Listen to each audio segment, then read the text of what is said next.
Chegando com mais uma entrevista especialíssima, exclusiva ao Motorsport.com, de um campeão mundial, no caso da Fórmula E. O Lucas de Grassi é o nosso convidado hoje, conta muitos casos legais, alguns temas bastante sérios de automobilismo, um pouco das engenhocas que ele já inventou, inclusive um dispositivo muito importante nesse momento de pandemia da Covid-19, inclusive. Eu fiz esse bate-papo com ele um dia depois da divulgação do equipamento que ele criou para ajudar na higienização, na limpeza, por exemplo, de metrôs e ônibus.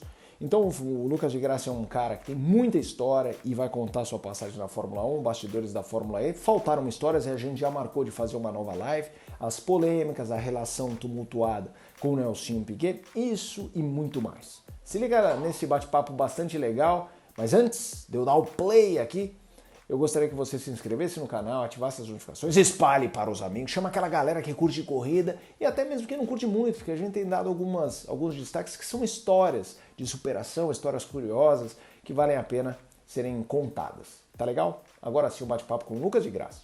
Você começou a andar de kart quando e como foi o seu desenvolvimento no Brasil antes de ir para a Europa? Nessa fazenda que eu estou aqui, na verdade, construíram um kartódromo, o kartódromo Skin Cariol. Que é Itu? É Itu, isso. E construíram aqui do lado, quando eu era pequeno, meu pai começou a brincar de kart lá, final de semana, eu comecei a correr com 9 anos de idade, e daí corri algumas corridas, fui muito mal, inclusive minha primeira corrida, quem ganhou foi a Bia Figueiredo, de cadete. Na primeira corrida tinham 6 cadetes, eu larguei em sexto, cheguei em sexto. E ganhou a Bia. E daí a partir daí fui melhorando, eu falei, não, a próxima eu vou chegar em quinto, e daí foi indo. Daí fui disputar o Campeonato Paulista, daí fui disputar corridas fora do Brasil, e depois fui pro carro aqui no Brasil ainda, de Fórmula Renault, e corri meia temporada de Fórmula 3. Daí assinei um contrato com a Renault e fui para a Europa, estava fazendo o INSPER em São Paulo.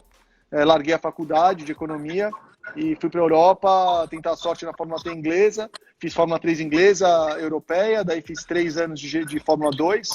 Fiz 1 ano de Fórmula 1, depois fui para carros protótipos de Le Mans e Fórmula E. Então vamos lá, na Europa. Chegou lá de paraquedas, como que era a sua infra? Que você falou assim, com a Renault. Já tinha uma infra legal da Renault, aquela coisa cara e coragem? Não. Como é que é o meu ovo? Era Inglaterra? Eu morava com meus pais, né? Tava começando a faculdade, tinha 18 anos de idade e acabei assinando esse contrato com a Renault Fórmula 1. Eram 6 pilotos, tava o Kovalainen, o Kubica, o Maldonado, o Vandergaard quando eu entrei, enfim, alguns pilotos lá. Eu era o mais novo ali, o que estava começando. Fui morar em Oxford porque era perto da fábrica, a fábrica é em Enston. E eu cheguei lá e aluguei uma casinha, pagava ali meus 1.500 pounds por mês de aluguel. O meu vizinho de porta era meu companheiro de equipe, na mesma equipe, era o Marco Asmer, um estoniano, muito maluco, muito gente boa e muito rápido também. E assim, a primeira vez que eu fui lavar a roupa, para mim, sabão era tudo igual, então eu enchi de detergente a máquina de lavar. E assim, eu saí de casa, quando eu voltei, a casa inteira estava com meio metro de espuma saindo pela cozinha. Enfim, isso foi uma das vezes. Aí, obviamente, todos os meus amigos na faculdade, curtindo o carnaval, e eu lá no frio da Inglaterra, no interior de Oxford, tendo que fazer meu macarrão branco ali com frango grelhado, tentando me virar. E daí isso foi a Fórmula 3 e foi assim, foi bem osso até a Fórmula 1. Então as categorias de base, o salário que eu recebia da Renault nessa época para viver o ano inteiro eram $10.000. Então, quer dizer, mal dava para nem pagar o aluguel, pagava. Então, obviamente, meu pai me ajudava, mas a grande vantagem é que eles pagavam a temporada inteira, que naquela época custava cerca de, acho que 350, 400 mil euros a temporada de Fórmula 3. Hoje já tem gente gastando mais de 1 milhão, né? Então, a Renault pagou todos os meus anos até eu chegar na Fórmula 1, e isso que valeu a pena. Mas era muito difícil, e todo ano ia trocando, né? Todo ano eram mandados embora dos 6 pilotos da Renault e iam embora 4. Então, todo ano entravam 4 novos. Daí entrou o Grosjean, daí entrou o D'Ambrosio, daí entrou e foi entrando uma galera, entrou o Lopes, o Petito Lopes foi também, o Duval, Maldonado, que eu já falei, enfim, tiveram vários anos interessantes lá na Inglaterra, nessas categorias de base. Já vou te perguntar do programa, mas falando de Fórmula 3, você falou inglesa e a europeia, né? A europeia Fiz 2004, isso, 2004 a inglesa com a Manor, 2004 com a Hightech, a inglesa, e 2005 com a Manor foi quando eu ganhei o Grande Prêmio de Macau, né, o Campeonato Mundial, em cima do Kubica e do Vettel no final daquele ano, de 2005. Eu lembro bem, esse ano foi quando eu te conheci, 2004, essa temporada da Fórmula 3 inglesa.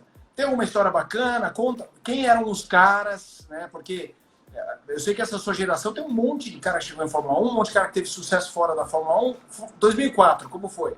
2004 acho que foi o ano que o Nelsinho foi campeão da Fórmula 3 inglesa, era o segundo ano dele na Fórmula 3, e era o meu primeiro ano do Dirani também, foram os 3 brasileiros que estavam disputando, e o Dirani começou já ganhando corrida e tal, e eu comecei mal e fui melhorando durante o campeonato, fui ter minhas melhores corridas, ganhei 2 corridas no ano, terminei em 8º, não foi um campeonato muito bom, eu sofri bastante porque o motor era Renault, foi o último ano do motor Renault, o motor, por causa da Renault, o meu motor tinha que ser Renault, e era um motor um pouco pior do que o Mercedes e o Honda, que era o que usava a Carlin, que usava as outras equipes.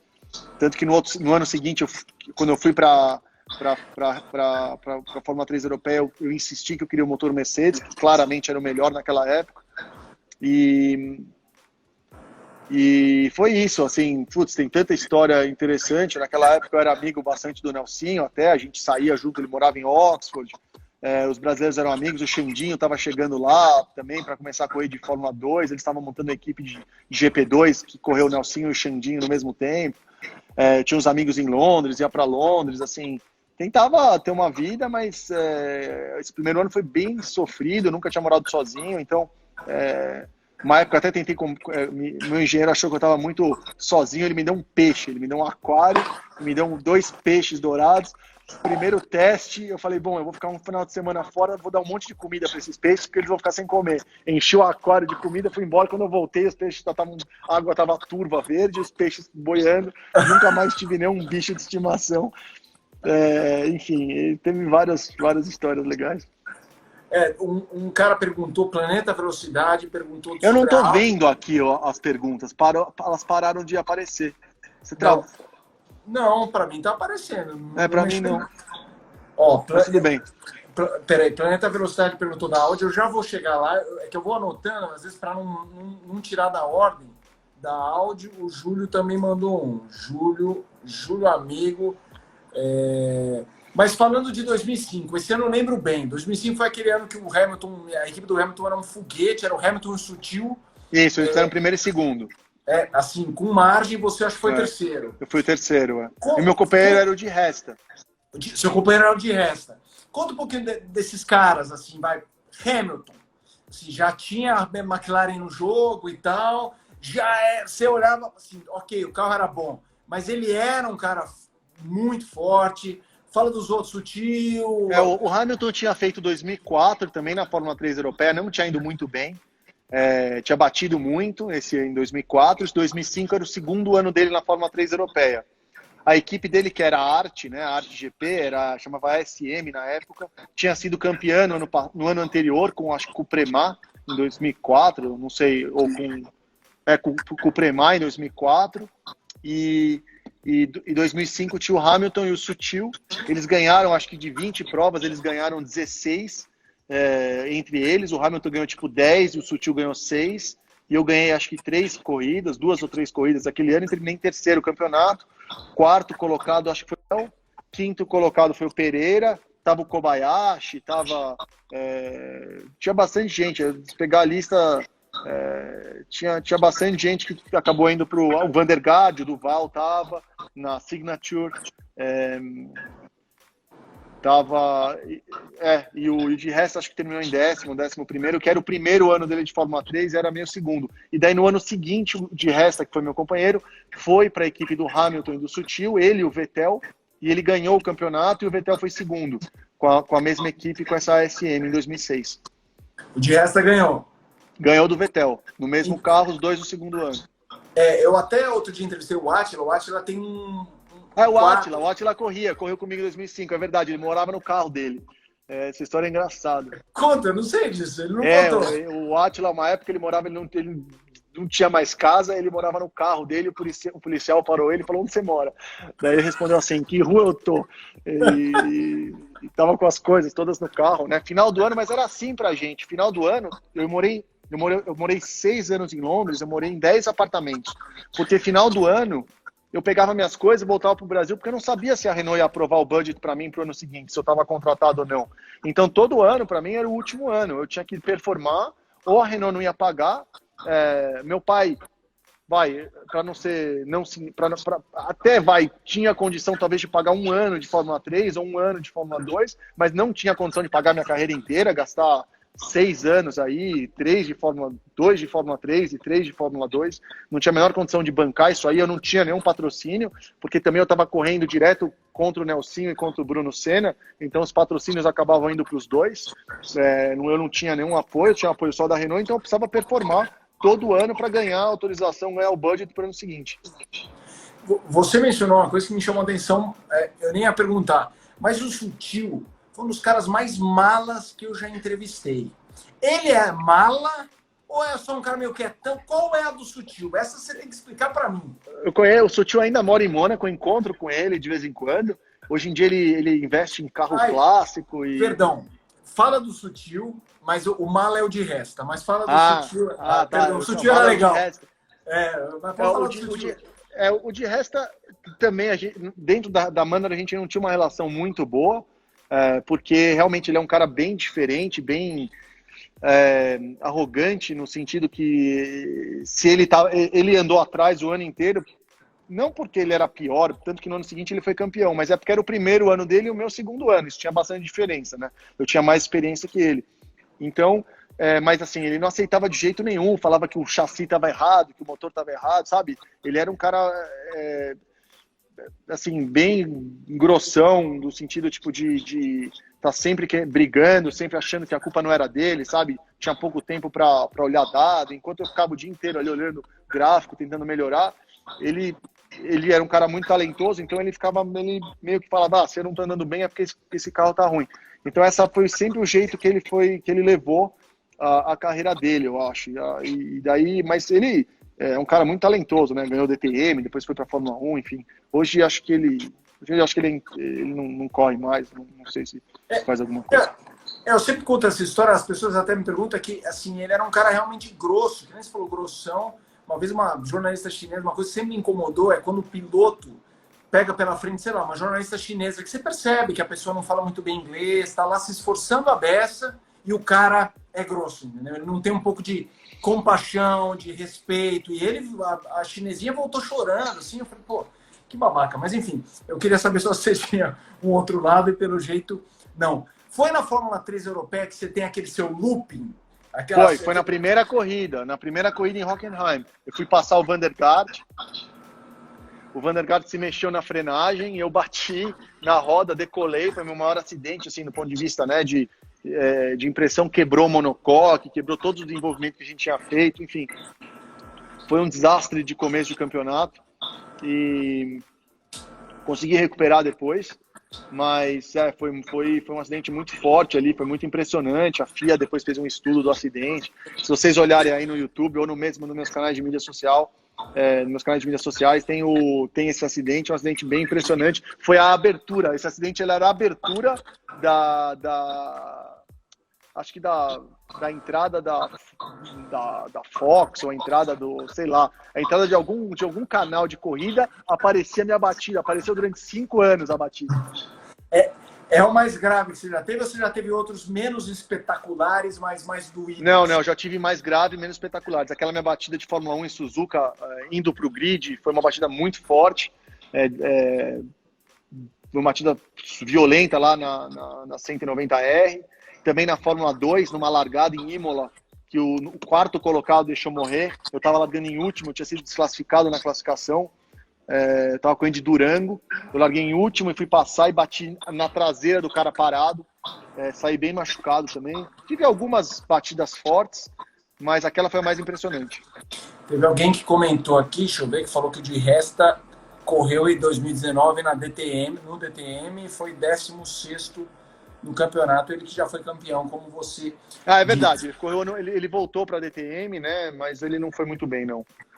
Ô, Lucas, antes da gente falar de Fórmula 2, GP2... Não, mentira, ele foi bem, ele voltou em 2018, eu acho, disputou o título, acho que terminou em terceiro no campeonato, com o Rast e com o Gary Paffett, e ele ganhou, o Paffett ganhou o campeonato, ele terminou em terceiro, e daí o ano passado de Aston Martin ele não tinha chance nenhuma, ficou lá atrás. Ó, o Augusto também tá falando da Audi, já vamos chegar na Audi, que a gente tá fazendo aqui a escaladinha da vida do Lucas de Grassi, isso mesmo, o Herman disse que foi terceiro em 2018, o Di Resta. Lucas, antes da GP2, programa da Renault, você citou Kovalainen, você citou Kubica, você citou Maldonado, você disse que 4 saíam.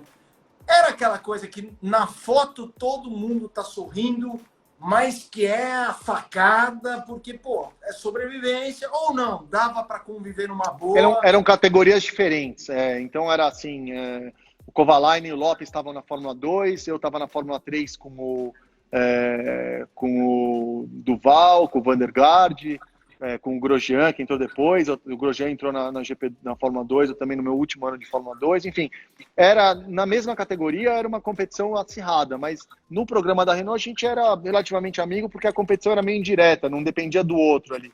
Mas quando a gente fazia os exercícios lá, fazia os testes, a gente tinha teste de reflexo, tinha teste de correr 10 km, era uma competição acirrada, porque todo mundo é competitivo nesse meio, né? Todo mundo querendo mostrar serviço, então a gente sei lá, beber água, via quem ia beber água primeiro, entendeu? O Kubica, você tem alguma história? O Kubica não, eu passei pouco tempo com o Kubica, foi um ano só, e foi o ano que eu entrei, ele já estava saindo. Eu lembro que o Kubica, ele bateu... A primeira história que eu tenho com o Kubica, na verdade, foi minha primeira corrida internacional de Fórmula 3, em 2003. Eu fiz uma corrida na Europa que o Kubica, ele tinha um Smart, ele bateu o carro e quebrou o braço. Esse mesmo braço que ele tem, que ele quebrou de novo no acidente do Rally, lá que ele quase morreu, ele já tinha quebrado esse braço num acidente com o Smart e tinha ficado fora de 2 etapas do campeonato europeu de Fórmula 3, e eu substituí ele na Prema. E fiz uma corrida com o Briscoe, com o Iranaka, com os caras lá, em 2003. Minha primeira corrida foi em Pau, na França, eu fiquei em 4.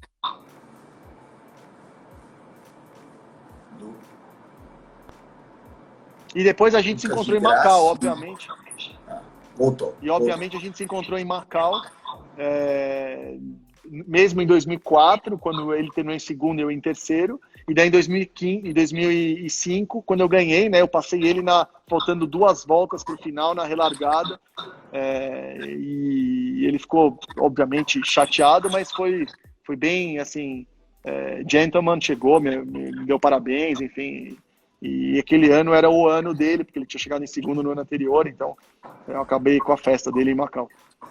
Então, essa eu ia pular já para GP2. Macau, o ano que você ganhou. Você ganhou o Kubica segundo, Vettel terceiro. Foi isso, né? Foi isso. Um grid, uma chegada estelar, e não eram os únicos, tinha mais gente. O João Paulo Oliveira terminou em quinto, acho. Tinha, de novo, Kobayashi, Duval. O Duval tomou um drive-thru, por isso que ele terminou, acho que em sexto. Enfim, e os carros da SM eram os carros mais rápidos. Era o Duval, teoricamente, que ganhou a pré-final, que ia ganhar a final também. Mas ele queimou a largada. Conta um pouco pra gente essa prova. Assim, tanto que você lembra de prova, como alguma curiosidade de bastidor, alguma curiosidade por lá. Escreve um pouco pra gente o que é Macau. Macau é a pista mais difícil do mundo. Do ponto de vista, digamos, de complexidade técnica, é uma pista muito longa, tem 7,2 quilômetros na rua, é um circuito antigo, então é um circuito que não tem área de escape, não tem, tem partes de alta velocidade, de Fórmula 3 é muito, muito rápido, e sempre foi assim, o o ápice do campeonato de Fórmula 3, porque entrava o campeonato inglês de Fórmula 3, o campeonato europeu e o campeonato japonês, que eram os mais fortes do mundo. Todo mundo ia para lá e competia nessa corrida de igual para igual. E nesse ano eu larguei em 7º na pré-final, terminei em 4º.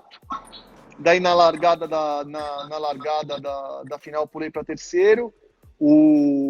Passei o Kubica, fui para 2º. O Duval tomou o drive-thru por ter queimado a largada. O Kubica me tem no meu também essa corrida. Passou de novo. E daí 4 voltas para o final teve um safety car. A gente ficou 2 voltas em safety car. Relargou faltando 2 voltas. Eu passei o Kubica por fora e consegui segurar ele na última volta e ganhar a corrida.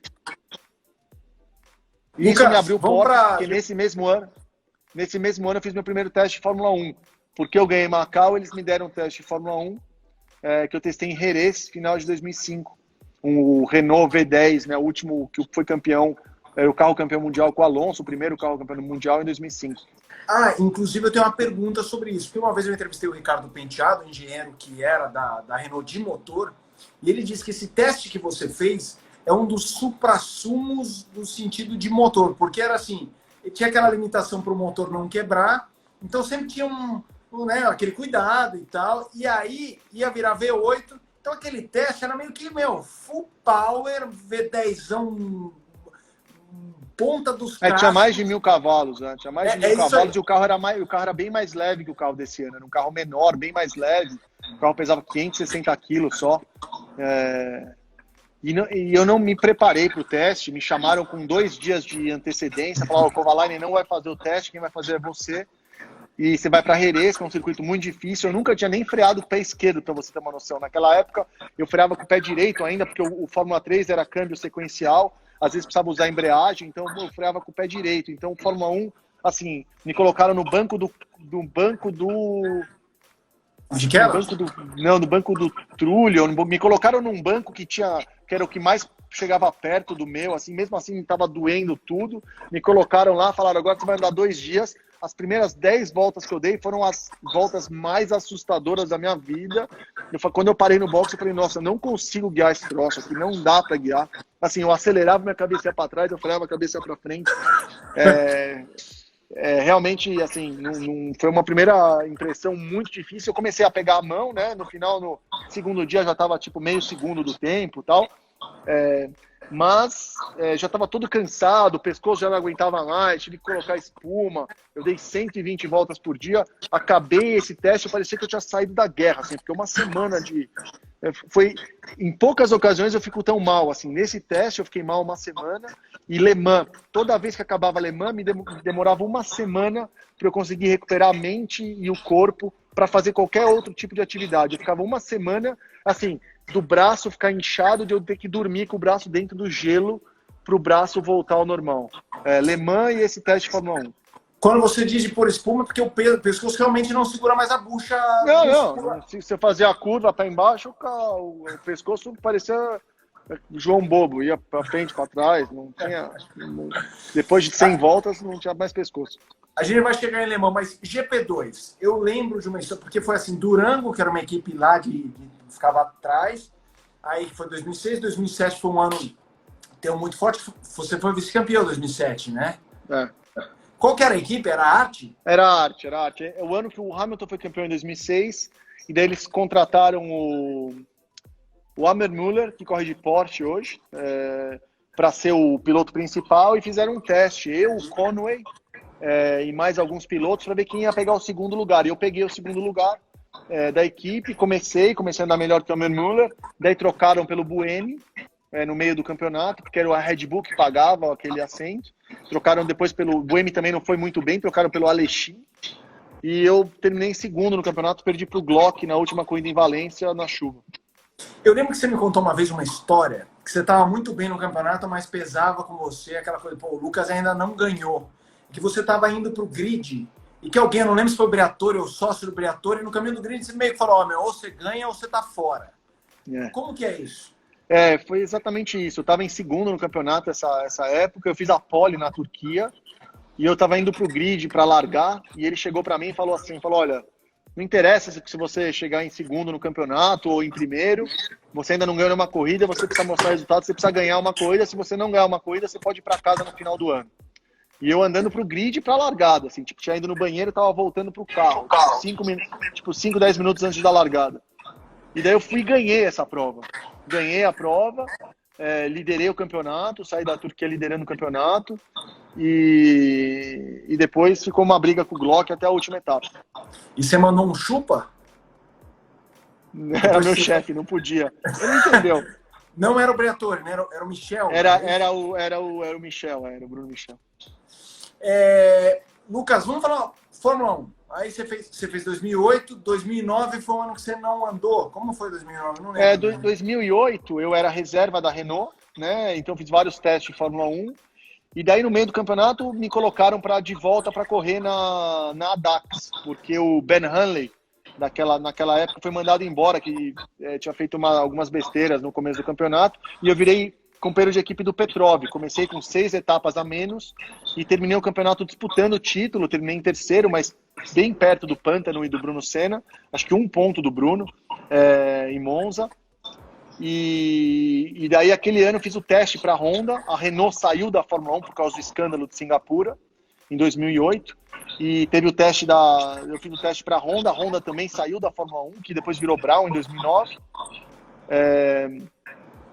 e daí eu acabei não entrando na Honda, porque a Honda saiu, não estava mais na Renault, porque a Renault tinha saído, eu fiquei meio no limbo, no meio do caminho, e corri mais um ano de Fórmula 2, de Racing Engineering, que eu terminei em terceiro. Foi um ano que o carro quebrou muito, o resultado não foi muito bom, ganhei 1 ou 2 corridas, fiz bastante pódio, mas não deu para brigar pelo campeonato, o carro não estava no nível que precisava. E daí, em 2010, eu fui para a Virgin. Fórmula 1, é isso que eu queria conversar. A Virgin era uma equipe ruim, mas era uma chance, entrou. Talvez o momento do ano que todo mundo lembra é aquela história em Mônaco do Alonso atrás de você, te xingando, e você, tô correndo. Teve desdobramento aquele episódio com o Alonso? Quando saiu do carro, ficou nervosinho ou não? Não teve não. Foi mais o Alonso dando show mesmo dele. Ele que tinha errado, ele não estava atrás de mim dando volta, ele errou na classificação, bateu, destruiu o carro da Ferrari no treino 3, e ele nem classificou, largou em último, e daí veio na corrida passando todo mundo, enfim, acho que terminou em 5º ou 6º, sei lá, aquela corrida. Por isso aí. E era muito difícil mostrar qualquer serviço com a Virgin, por vários motivos, né? O primeiro deles é que o tanque de combustível não usava todo o combustível. Então a gente tinha que terminar a corrida com 17 quilos a mais do que precisava de combustível. Eu sou um piloto pesado, eu com um macacão, capacete, tudo, eu peso 78 quilos, 77, 78 quilos. E eu passava, mais 10, 12 quilos só por causa do meu peso. Então, somado o combustível com o meu peso, eram quase 30 quilos. 30 quilos na Fórmula 1 é 1 segundo por volta. Então, eu começava o final de semana já tomando 1 segundo só de peso. E daí o carro, além disso, o carro quebrava, não andava, e eu ficava disputando com o Glock, então não dava para mostrar serviço de jeito nenhum. Por mais que eu fizesse, talvez, as melhores corridas da minha vida, eu posso ter feito aquele ano, ninguém nunca vai saber, porque o nível de comparação era completamente... não tinha base nenhuma pra gente comparar, entendeu? E aí você teve esse ano, nada caiu no seu colo, nada rolou ali, nenhuma portinha mínima melhor. Não, como tudo na Fórmula 1, o começo você precisa ser um fora de série, que alguém vai colocar você lá e falar, esse cara vai, dentro de algum programa, por exemplo, da Red Bull, ou no caso do Leclerc, por exemplo, a associação com o Nicolas, né, e colocaram ele na Sauber, que era Ferrari, então já tinha um caminho, ele era um cara, sem dúvida, fora da curva, tinha ganhado Fórmula 2, então já estava alinhado, senão você precisa pagar. Essa volta do Kubica agora na Fórmula 1, ele pagou. O Pérez pagou a vida inteira, tudo bem que tem um patrocinador por trás, Maldonado, Stroll, enfim, você pode contar aí 20 pilotos do grid, tem que levar o patrocínio para conseguir entrar numa equipe mais ou menos, para começar a mostrar serviço. Mesmo mostrando um pouco de serviço, é difícil. Aí, mesmo o Grosjean com Total, por exemplo, também financiando a carreira dele lá. Enfim, é muito...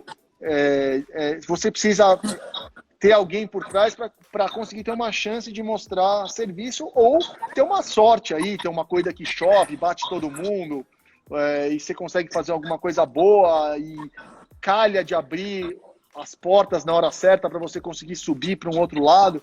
Mas realmente, nessa época da Fórmula 1, muito, muito difícil fazer esse salto para um nível melhor. Então eu fiz um ano de Virgin.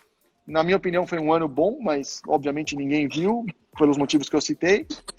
E daí, mas mesmo assim, já para o meio do ano, eu estava totalmente desmotivado, né? Ir para o final de semana para terminar em 14º, 15º, para quebrar o carro, já chegar sabendo que você ia tomar um segundo antes de sentar no carro, era muito, muito ruim. E daí eu saí e fui ser piloto de teste da Pirelli lá por 1 ano e meio. Teve a Pirelli. Mas hoje a gente gravou um podcast sobre os brasileiros. Esses brasileiros que têm uma chance pequena aqui ou ali, qual poderia ter mais e tal, e eu te faço uma pergunta com muito respeito a quem eu vou citar. Hülkenberg, você citou o Grosjean, pilotos rápidos, pilotos bons, o Glock, que você conhece bem, andou de Toyota, o Glock. É nessa hora que faz diferença o cara ser um alemão, o cara ser um francês, do que ser um brasileiro? Ok, Senna, Piquet, Emerson, os Ford, aquilo que você falou, o cara, o ET, esses caras, mas a Fórmula 1 é feita de caras muito bons que de repente não são ETs. É nessa hora que a conta estoura para um brasileiro, assim, não ter essa coisa que o cara fica lá 5, 6 anos fazendo um bom trabalho, não é um fora de série. Não, tem muitos pilotos assim, né? Inclusive tem campeões mundiais que são pilotos, na minha opinião, muito bons, mas não são fora de série. Por exemplo, Rosberg, Damon Hill, enfim, você pode... mesmo o Villeneuve, eu acho que é um piloto muito bom, mas assim, totalmente numa condição boa eu andaria na frente sem problema nenhum, numa condição de igual para igual. Obviamente, tenho o maior respeito pelos campeões mundiais, como o Hamilton, Verstappen, Leclerc, mesmo o Raikkonen. Acho que pro nível de comprometimento que ele tem pelo esporte, ele é um fora de série grande. Montoya, eu acho que tem uns caras que realmente têm um dom a mais, que realmente mereciam ficar na Fórmula 1 e ter ganhado mesmo. Mika Hakkinen, enfim, tem vários que a gente pode citar aqui, mas eu acho que com um bom carro, com uma capacidade de análise técnica boa, você acertar o carro para você ter a equipe, você conseguir organizar as coisas, você treinar do jeito certo e você se dedicar bem, você tem vários, daria para ganhar corrida, daria para ter um excelente campeonato. Mas de forma nenhuma eu sou frustrado assim de não ter feito isso. Eu sou um dos poucos assim da minha geração que conseguiu ser um piloto profissional, ganhar dinheiro. É muito difícil ganhar dinheiro sendo piloto profissional. É muito difícil ter uma carreira na qual você pode falar, olha, eu fui piloto profissional por 10, 15 anos, contratado por equipes de fábrica, corri no mundo inteiro. Então, eu vejo por outro lado, o meu sonho de criança era ser piloto profissional, não era ser piloto de Fórmula 1. Então, nesse lado, eu não posso reclamar de forma nenhuma da carreira que eu tive. Eu sou muito grato a tudo que me foi dado, a todas as oportunidades que eu tive, as oportunidades que eu perdi por minha causa, por causas randômicas externas. Então, faz parte. Às vezes na vida você tem um pouco de sorte, um pouco de azar, a chance também é parte do jogo e você precisa manter o foco e fazer o melhor. Lucas, aí fez Pirelli, você até falou, não sou nem um pouco frustrado com essa história da Fórmula 1, queria ser piloto profissional. Eu lembro que você teve uma época que ou tinha assinado ou estava para assinar com alguma montadora para Le Mans. Não, assinei com a Peugeot em 2012. Para participar do Campeonato Mundial de Endurance. E antes do projeto vingar, ele foi desativado. Nessa hora você chegou a pensar, cacete, fui para a Fórmula 1, bati na trave, a coisa não aconteceu. Tô entrando, cacete, será que a bola não vai quicar na minha área para eu fazer um gol? Aquela hora... Eu acho que isso acontece com todo mundo, né, Felipe? Eu imagino que deve ter acontecido com você, aconteceu com quem está escutando a gente. Acho que foi o Muhammad Ali que falou, né? Não interessa, o importante não é você derrubar o seu adversário. O que interessa é quantas vezes você cair e conseguir levantar para lutar de novo, né? E é exatamente isso. Eu tomei muito na cabeça, na minha carreira. Eu bati na trave na Fórmula 2, bati na trave na Brown, bati na trave na Virgin, bati na trave na Peugeot, bati na trave com o piloto aqui, com o piloto ali. Podia ter corrido de DTM, podia ter acontecido uma série de outras coisas, mas não aconteceu. Mas, por outro lado, por não ter entrado na Peugeot, apareceu a porta da Audi em 2012. Aquela porta eu aproveitei, fiz uma bela corrida em Interlagos, ganhei um contrato e estou lá até hoje. Então, não posso reclamar também que a porta fechou. Então, o que interessa é o seguinte, você precisa ter resiliência, uma coisa que eu aprendi muito, que esses anos batendo na trave trouxeram para mim, que eu vou levar para minha vida inteira, é o seguinte, a resiliência talvez seja o mais importante, né? Você manter a cabeça firme, acreditar na sua visão, manter o trabalho, seguir firme, que as oportunidades, por mais que estatisticamente não dá para dar tudo errado na sua vida, algum momento vai aparecer a porta certa, e daí quando aparecer a porta certa você tem que aproveitar, você tem que estar com a cabeça no lugar para aproveitar, e foi o que aconteceu comigo na minha carreira. E a sua porta certa atende por 4 letras, Audi, que tem uma galera perguntando, é aqui que eu queria entrar nesse papo para atender, eu anotei Planeta Velocidade, mas foram vários caras, fala da Audi e tal. Como é que foi isso? Muita chance de correr Interlagos? Não, foi assim, na verdade teve Le Mans em junho, e o Jim do Capello, que fazia o trio McNish, Christensen e Capello, ele já estava mais velho, ele tinha quase 50 anos na época, ele falou assim, quero me aposentar, não quero mais correr, esses carros estão muito rápidos para mim, eu vou me aposentar, não quero terminar o campeonato. E daí a próxima corrida era em Interlagos. E daí a Audi falou, bom, já que o Capello vai se aposentar, vamos colocar um brasileiro. E perguntaram no mercado, apareceu o Oliveira, apareceu a Bia, apareceu o Christian Fittipaldi, apareceu uma série de nomes, e apareceu o meu nome também. Me chamaram para fazer um teste. Falou, Lucas, você tem algum contrato? Eu falei, não tenho contrato nenhum na época, estava totalmente desempregado. E foi no mesmo mês que o Alejandro me ligou para começar a Fórmula E. Para me chamar para começar a Fórmula E, o HAG, julho de 2012. Então, numa semana eu recebi a ligação do HAG e falou, você quer participar desse novo projeto? Carro elétrico, tal, não sei o quê. Eu falei, vou dar uma pesquisada, mas acho que sim. E daí apareceu, me ligou o Emerson, falando assim, olha, apareceu essa oportunidade, porque ele era o promoter, né, o promotor local da Corrida do Brasil. Falou, apareceu essa oportunidade com a Audi, você faria um teste? Eu falei, faria. Fiz o teste, fui bem, fui correr no Brasil, andei mais rápido que o Lotterer na classificação, fiz a volta mais rápida da corrida. Eles claramente tinham me falado que era a corrida era um contrato para uma corrida, e logo depois daquela corrida eles falaram, Lucas, o que você vai fazer ano que vem? Eu falei, olha, não tenho nada para fazer, estava discutindo com a Mercedes de DTM, ia fazer um teste de Mercedes com a DTM, mas o contrato de DTM era muito... não era um contrato muito bom, porque era um contrato que eu ia começar praticamente do zero. E daí eu falei, olha, tem um contrato com a Mercedes, que estou olhando ali, que eu quero correr de alguma coisa, mas para mim a LMP1, companheiro do Christensen e do McNish, assim, 2 ídolos do esporte, que quando eu estava na Fórmula 1, quando eu era criança, via eles correrem naqueles carros, naquele Bentley, mesmo no R10. Falei, bom, para ser companheiro dos dois, no carro número 1, de protótipo em Le Mans, no Campeonato Mundial de Endurance, com aquele carro ali, com aquela estrutura da Audi que eu cheguei a conhecer, não sabia que era tão grande. Falei, opa, com certeza, tenho o maior interesse. Daí em 2013 eu fiz só Sebring, Spa e Le Mans. Foi meu primeiro pódio em Le Mans, meu primeiro pódio em Sebring, enfim, segundo em Sebring e terceiro em Le Mans. E fui muito bem, daí fui para o carro oficial, para o carro número 1 em 2014, e fiquei como piloto oficial 14, 15 e 16. Cara, Le Mans, eu já vou te fazer uma pergunta, mas eu tenho uma curiosidade pessoal. O motorsport.com fez um filme, né, o Heroes, tem o Massa, tem o Christian Hamilton e o Hakkinen e o Schumacher ali como pano de fundo e fio condutor entre eles. E a impressão que dá é que o Christensen é um baita de um sujeito. Posso estar enganado, às vezes você fala, não, Felipe, o cara é um canalha. Mas assim, não. O cara nasceu num posto de gasolina, simples pra cacete, era da geração do Hakkinen, batia a roda com ele lá na Escandinávia, mas faltava grana.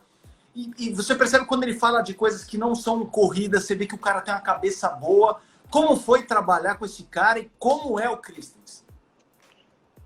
Então, o Christensen é a lenda do esporte, né? É o Pelé, é o Federer do esporte, de carro esporte, né? De sports car. em geral. O cara ganhou 9 vezes Le Mans, é a mesma coisa que você ganhar 9 vezes Roland Garros, enfim, é uma coisa inacreditável.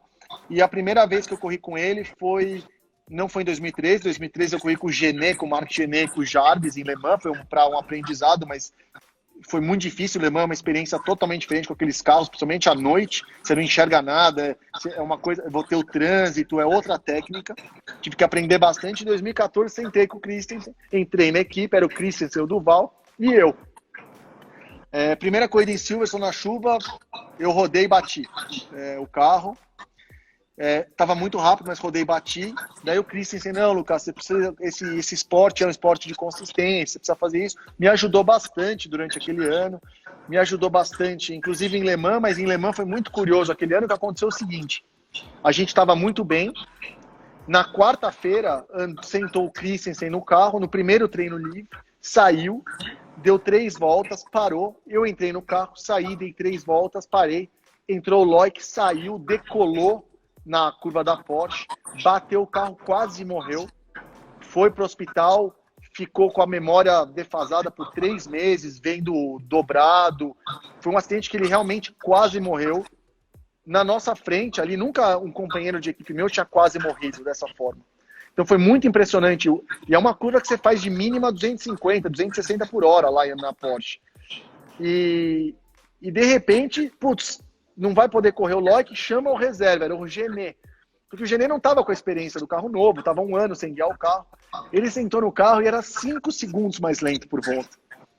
Daí eu falava pro Christensen assim, putz, não vai dar certo. Como é que a gente vai disputar alemão? O cara vai sentar, vai ser 5 segundos. E o Christensen, não, fica tranquilo, eu conheço o Gené, vai dar certo. E eu, não é possível. Ficava lá, Gené, vai olhar o dado ali, olha a curva, você tá parando 100 metros antes. Ele, não, tô indo, tal, não sei o quê. E daí foi a corrida que eu cheguei mais perto de vencer. Minha corrida do Gené foi bem. A gente tava com 1 volta e meia na frente do segundo, faltava 2 horas para acabar a corrida e quebrou nosso turbo na mão do Christensen.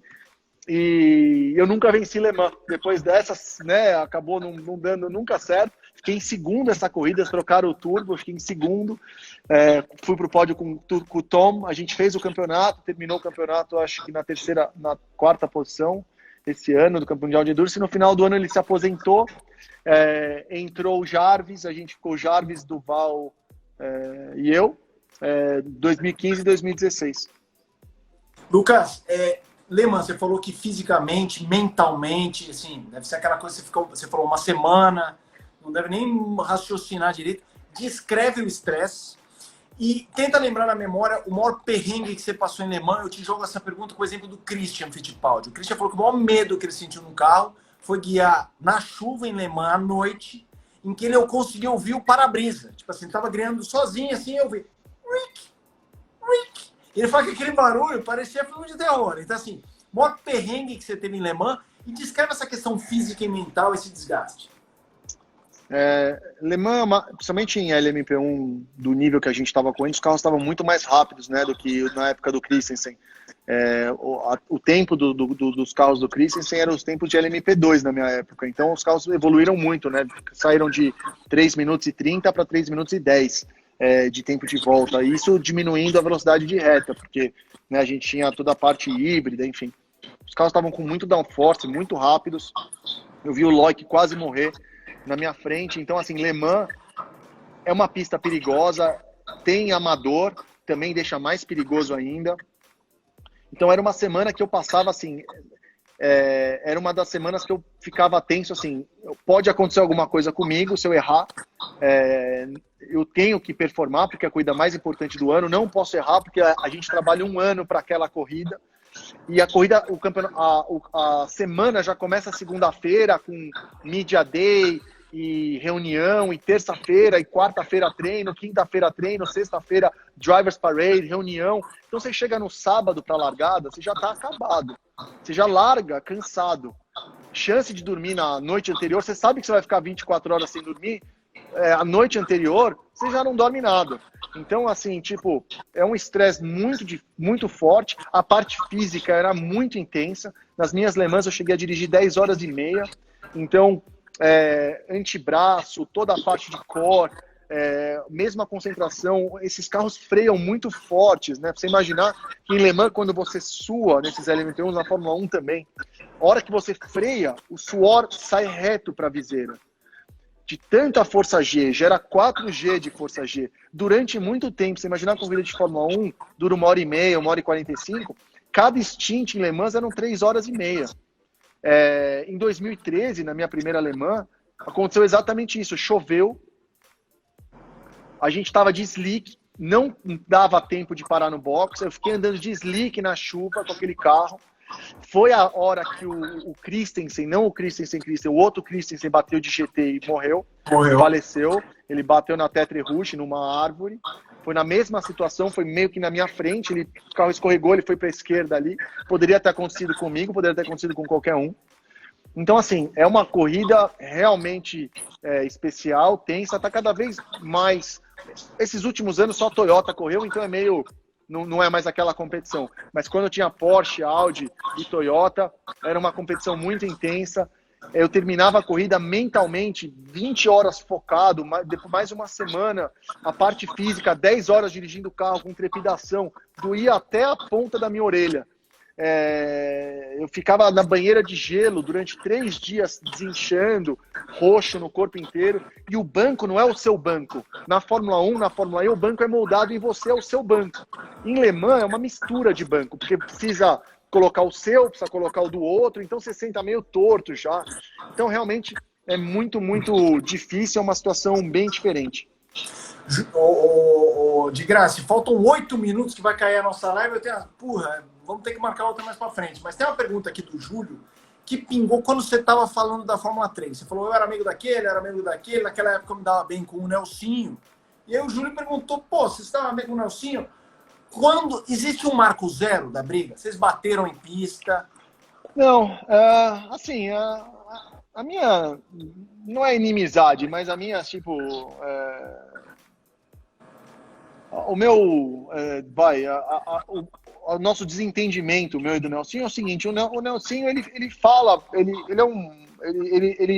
fala, como o pai dele, é um cara que fala o que pensa, o que vem na cabeça, sem filtro nenhum, e ele me criticou em algum momento, e eu mais ou menos tenho a mesma característica, né? Eu critiquei de volta, e daí a bola só vai crescendo, entendeu? E daí um critica ali, o outro critica ali, daí um fala mal ali, o outro fala mal ali, e daí, assim, a gente nunca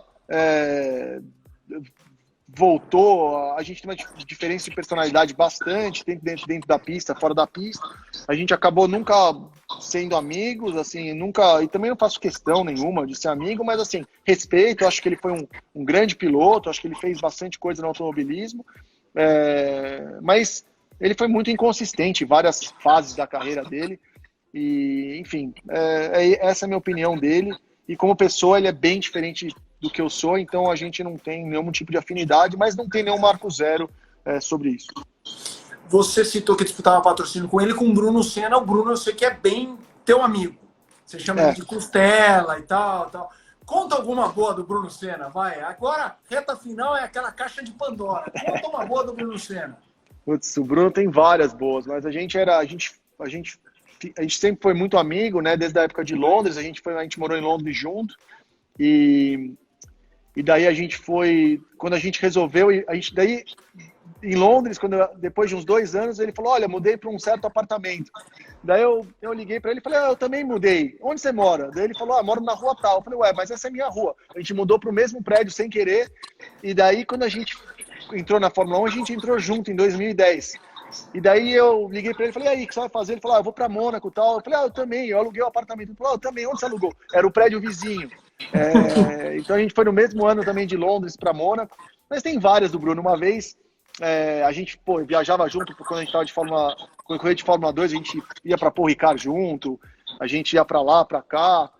Teve várias vezes que a gente fez. Tem umas que eu não posso contar aqui na live, que não está restrita para menores. Tem várias histórias nossas, a gente aproveitou bastante, foi muito legal. Toda essa carreira, ele e o Massa, né, talvez são o Felipe também sempre me apoiou muito, sempre foi muito meu amigo dentro da carreira dele. Então, assim, os dois mais próximos do Brasil, dos pilotos brasileiros que eu tenho como amigo, sempre foram o Bruno e o Felipe. E até hoje, né? O Bruno continua morando em Mônaco, o Felipe também, eu também. O Farfus a gente vê de vez em quando. O Farfus ele é meio fantasma, ele aparece e desaparece de Mônaco. E o Rubinho um pouco mais velho, mas também tive bastante contato um pouco na época de Fórmula 1, mas não muito depois. Enfim, tem personalidades interessantes. Tem uma hora que você estava falando dos campeões, você citou o Raikkonen. Você falou assim, pô, o Raikkonen tem um baita talento natural, porque, né? Isso existe. Cita alguns caras, de repente, menos comprometidos, não precisa nem ser nego de Fórmula 1. O cara que você compartilhou que o cara, sei lá, chegava atrasado, ou o cara ia pra balada, chegava às 9 da manhã, todo mundo às 7 na pista, o cara ia lá pra pista e pau. Sabe, assim, o cara tinha velocidade no corpo, mas de repente não tinha o comprometimento que tudo pedia. Olha, tem vários que são assim, né? Que são muito talentosos e talvez menos comprometidos, até não chegam lá pela falta de comprometimento, né? Por exemplo, um que não é muito comprometido com a parte física também é o Pérez.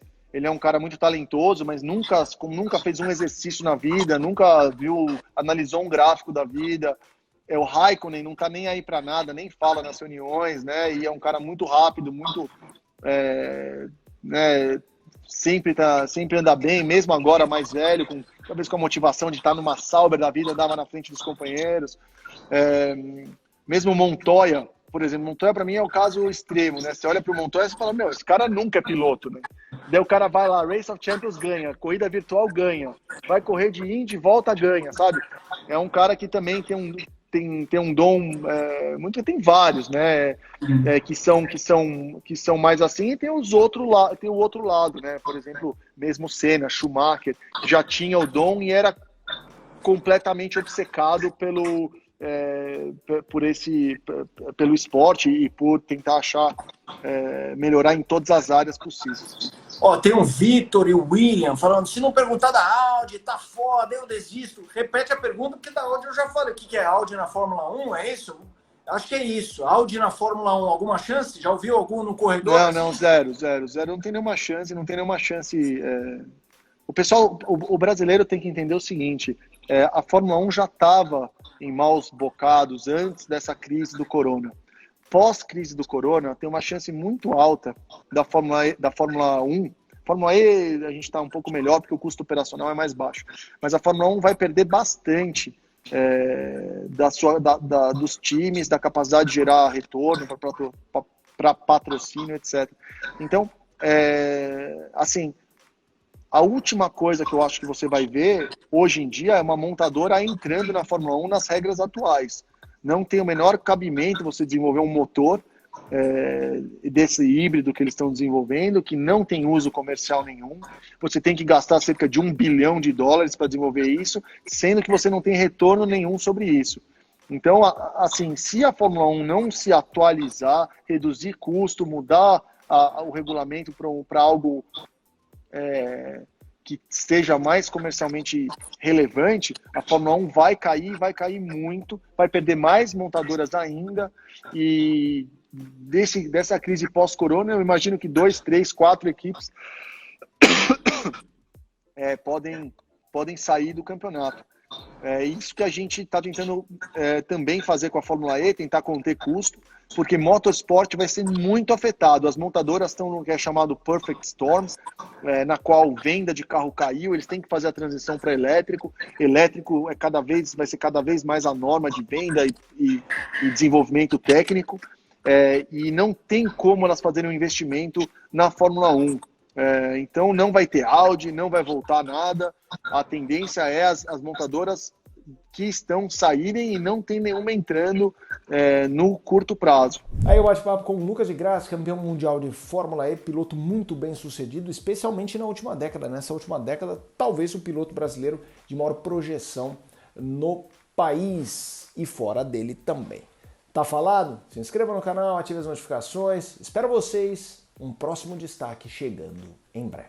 Tchau, tchau.